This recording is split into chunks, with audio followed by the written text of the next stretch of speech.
ఓం శ్రీమాత్రే నమః. నమస్తే అండి, ఎలా ఉన్నారండి? అంత బాగున్నారా? నేనైతే చాలా బాగున్నానండి. ఈరోజు అయితే కూర ఏం చేస్తున్నాను అనుకుంటున్నారా?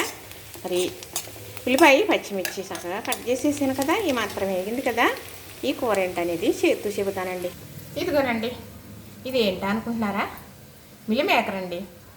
నీళ్ళు కాగిన తర్వాత, అంటే బాగా కాదు, మనం చేయి పెడితే కాలుతుంది అనేటంతటి వేడిలో మనం మిల్ మేకర్ వేసేయాలి. వేసేసిన తర్వాత ఒక 2-3 నిమిషాలు అలా ఊరుకుంటే చక్కగా నీరు అనేది పీల్చుకొని మనకు చక్కగా తయారవుతుంది ఇలా మెత్తగా.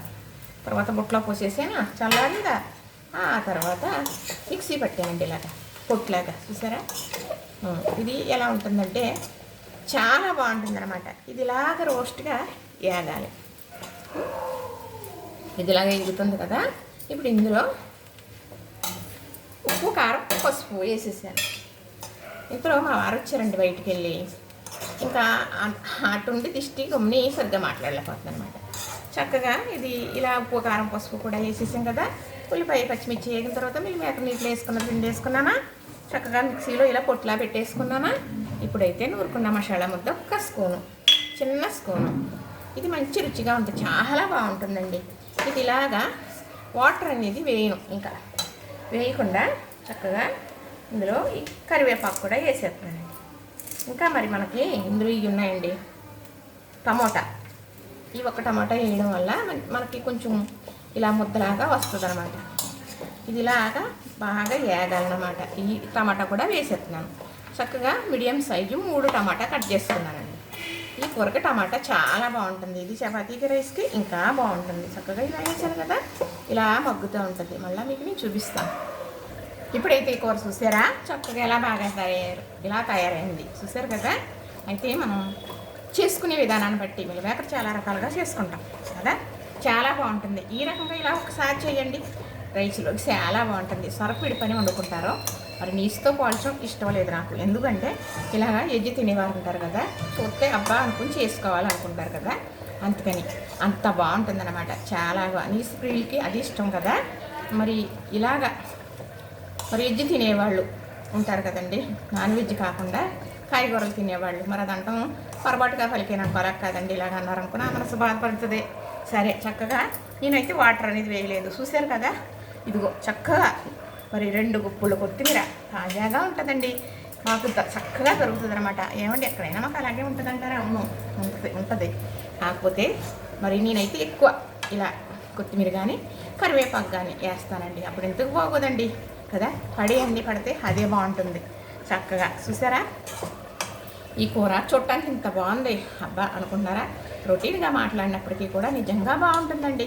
నిజం, అందుకే నిజం ఇక్కడే ఉండిపోద్దట, అబద్ధం ఆవిడ దూరం వెళ్ళిపోద్దట అంటారు. కానీ ఎందరో అబద్ధం చెప్పారు, నేను నిజం చెప్తున్నానని కాదు చూడండి. కానీ ఎవరికైనా ఆరోగ్యం కోసం చెప్పేది కొంచెం వినకడ కాదేమో అనుకుంటున్నాను. చూస్తారు కానీ చేసుకోరు. చూడరని నేను అన్నం, చేసుకోవాలండి. చేసుకుని అదేంటో రుచి చూడాలి. బాగుందనుకో మళ్ళా చేసుకోవాలి. అప్పుడు తప్పకుండా మనకి ఆరోగ్యం చేకూరుతుంది కదా. చక్కగా ఇలా చేశాను కదా, ఇది చాలా బాగుంటుందండి. మా వారికి ఇలా ఇష్టం అనమాట, అందుకు ఇలా చేస్తూ ఉంటాను. చూసారా, నచ్చిందా? మరి ఏం కూర అండి ఇది చెప్పేస్తున్నారు కదా. మీకు ఈ కూర అనేది విధానం చెప్పేసాను కదా. మిల్ మేకర్తో ఇలా చేసుకున్నారనుకోండి, రైస్కి, చపాతీకి చాలా బాగుంటుంది. తినేటప్పుడు అసలు ఇలా ఉంటుందా ఇలా చేసుకుంటేనే అని మీకే తెలుస్తుందండి. ఒక్కసారి ఎవరైనా చేసుకోండి. ఇలా నేను చేసినట్టు ఏముందండి, చక్కగా మిల్ మేకరు వేడి వాటర్లో వేసేసానండి. అదే చెయ్యి పెడితే కాలుతుంది అనేది అంత వేడి ఉంటే సరిపోతుంది, బాగా మరిగిపోని అవసరం లేదు. అప్పుడు మిల్ మేకర్ వేసేసి పక్కన పెట్టామనుకోండి, ఒక 5 నిమిషాలకో 3 నిమిషాలకో చక్కగా నానిపోతాయి. వడబుట్లో పోసేసామనుకోండి, నీరు ఓడిపోయిన తర్వాత చల్లారుతాయి కదా, గట్టిగా పిండేయాలి. వాటర్ అనేది అందులో ఉండకూడదు. పిండేసిన తర్వాత ఇలాగా మిక్సీలో నేను చెప్తాను కదా, చింతకాయ తుక్కు ఇలా పెట్టుకోండి, మామిడికాయ తుక్కు అలా పెట్టుకోండి, బాగా పేస్ట్లాగా అవ్వకూడదని చాలా వీడియోల్లో చెప్పానండి. అలానే ఇది కూడా అలా అనేటప్పటికీ మనం కొబ్బరి తురుముకున్నట్లుగా వస్తుంది. చక్కగా 3 టమాటాలు కట్ చేసినా, 2 ఉల్లిపాయలు కట్ చేసినా, 4 పచ్చిమిర్చి కట్ చేసినా, పచ్చిమిర్చి ముక్కలు, ఉల్లిపాయ ముక్కలు, నూనె వేసాను, నెయ్యి వేసానండి. ఈరోజైతే నెయ్యితో చేసాను కూర. ఒక 2 స్పూన్లు నెయ్యి వేసినా చక్కగా ఉల్లిపాయ పచ్చిమిర్చి వేగిన తర్వాత మరి అలానే మిల్ మేకర్ మనం పొట్లాగా కొబ్బరి కూరలాగా మిక్సీ పట్టుకున్నాం కదా, అది వేసేసానా. టమాటాలు ముక్కలు కోసుకున్నానా వేసేసానండి. ఉప్పు కారం పసుపు నూరుకున్న మసాలా ముద్ద వేసేసానా అలాగా సిమ్లో పెట్టేసానండి. ఆ ఉప్పు వల్ల మరేమో ఈ మిల్ మేకర్లో కూడా అక్కడ కొంచెం ఉంటుంది కదా వాటరు, దానివల్ల ఏమవుతుంది అంటే చక్కగా ఇలాగా మగ్గిపోతుంది. ఇంకా వాటర్ అనేది అసలు వేయకూడదు. ఇది రైస్కి చాలా బాగుంటుందండి, చపాతీగా ఇంకా బాగుంటుందండి. కూర అయితే సూపర్ నచ్చిందని అనుకుంటున్నానండి. చూసారు కదా, నచ్చింది కదా, లైక్ చేయండి, షేర్ చేయండి, సబ్స్క్రైబ్ కూడా చేసేయండి.